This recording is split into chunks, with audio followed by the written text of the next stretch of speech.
Hi, this is David with EV World News. We're talking about electric vehicles, green energy, and the stock markets. Today, I got something interesting since yesterday was the Super Bowl.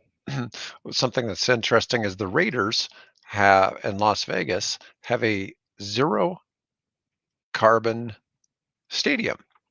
So it was the first Super Bowl to utilize 100% carbon-free energy.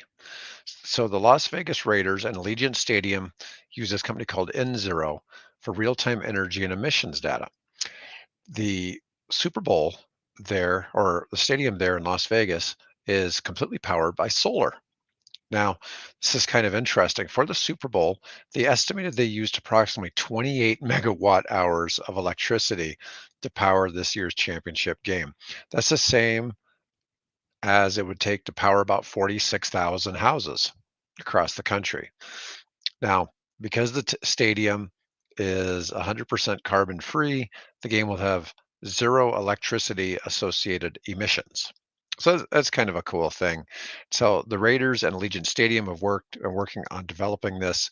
The Raiders themselves for that stadium reduced their emissions by something like 60% in a 2-year period, which was pretty impressive.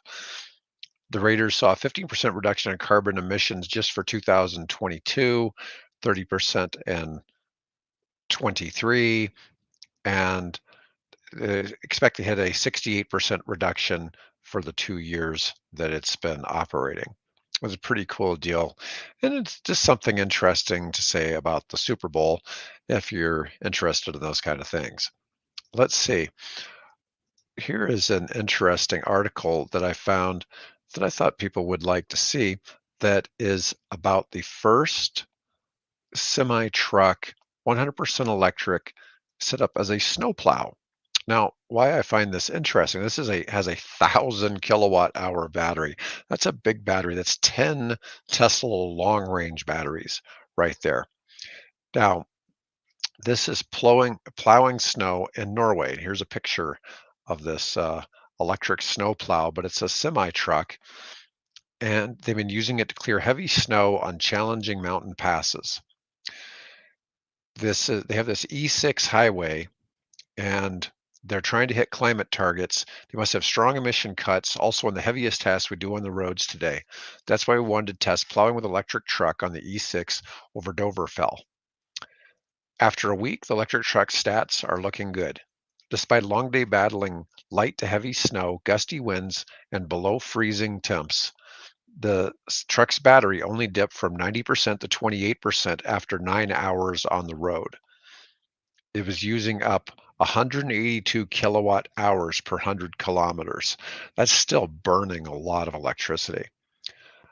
The pilot isn't just about how long the truck can run, it's also testing how it handles harsh weather, how much energy it uses under different conditions, and figuring out the best ways to charge it. The semi being tested is the world's first electric truck with a 1,000 kilowatt hour battery. Swiss firm DesignWorks Technologies built the electric truck using a Volvo FH chassis. It has a range of about 560 kilometers or 348 miles with 50 tons. That'd be hauling 100,000 pounds, and up to 630 kilometers or 391 miles with 42 tons, which would be more like what trucks haul around in the United States. DesignWorks says the consumption can increase significantly as the test showed, depending on the snow situation. It's part of a bigger plan to see if electric plows can take on the winter. This was first tried in 2021 when an electric wheel loader was used to plow pedestrian and cycle paths in Trondheim, but the battery capacity wasn't really up to snuff. Now, this is a really serious battery at that kind of size. Now, in bad news for the hydrogen. So a big part of clean energy has been this attempt, we look at the battery electric vehicles. We've also looked at hydrogen as an alternative, as a clean fuel source. But what's happening is, and this is kind of going on all over the world, are these hydrogen fueling stations, of which there aren't many, are starting to close up in multiple countries. And so this is going to make it really hard for hydrogen to make it. And let's see if we can get an estimate here. So and these are by month. This was in October. 3 closed in the UK that closed permanently. This is the same month. Oh, different companies. One was Motive, one was Shell. But we see here Southern California, plans abandoned by Shell to put in 48 stations, no hydrogen available for True Zero and Shell in California. And here, South Korea was attempting that Hyundai had stations, and 118 of them have no hydrogen available to put in there. So there's some challenges with getting hydrogen to the fueling stations and challenges to get it um, to be something that's marketable. So there really hasn't been very good adoption, but there are hydrogen fueling stations in California, and Toyota, for instance, makes a hydrogen car. It's just not really caught on the same way that the battery electric vehicles have caught on. Now, here's something kind of interesting about talking about equity and making charging stations available. Well, one of the things is when you're putting in charging stations, you kind of have to put them in where people are at and or where the not just where people are at, but where there's electric cars. So up to this point, most adopters have been on the better off, typically are homeowners, and they can charge at home. So that hasn't been a big issue. But in order to get electric vehicles out to more of the masses, especially people who rent, we're going to need more infrastructure in lower income areas. And so, the EV faces the classic chicken and the egg dilemma. Which comes first, EVs or the charging infrastructure? High income customers don't need the robust public charging infrastructure because they charge at home. Low income and rural buyers concerned to switch cite charging access as one of their primary barriers. Rivaling even vehicle cost, a lack of access to charging has contributed to a slower pace of EV adoption among these communities. I think a lot of it too is when people have less money, they're probably far more likely to buy used cars. And there really aren't a lot of used EVs available. So I think that's part of it too. But EVs present a cost-effective solution to decarbonize trips and reduce climate pollution, especially for low-income rural and communities of color facing a variety of transportation barriers and higher levels of climate pollution.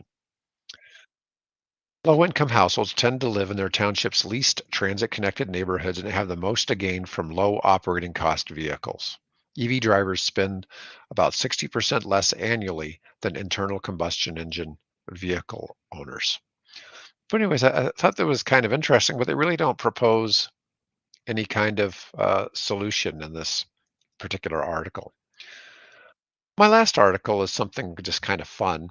It's has to do with a kind of like a snowmobile, kind of like a go kart. This is I introduce you to the snow cart. So this is an all electric vehicle here. It's a electric go kart built for snow. And this is interesting because it's got tracks and it's got a little sled on the front there. And obviously, it can haul one person. My understanding is it could also tow a little trailer. It uses a pair of 48-volt, 1,000-watt motors to deliver up to 120 nanometers of torque to drive the tracks. A pair of 17.5 lithium ion batteries, the company says, will last for 2 hours at full throttle and take about 8 hours to charge. 2 hours of ride time and 8 hours of charge time might not be adequate for some, but buying extra batteries will allow for longer rides. And they're rated down to -4 Fahrenheit or -20 Celsius, and they should perform well in most conditions that people will be out in. It's able to tow up to 400 pounds, has max speed about 12.5 miles per hour, although probably not at the same time. It's an interesting looking product, something just a little bit different to take a look at today. Anyways, that's all the news I had for today. And I hope you'll be back with us tomorrow when I'll have Bill with me. And, please comment if there's some content you'd like me to cover. And enjoy the rest of your day. Please like us, and that gets this shown to more prospective viewers. Have a great day. Bye bye.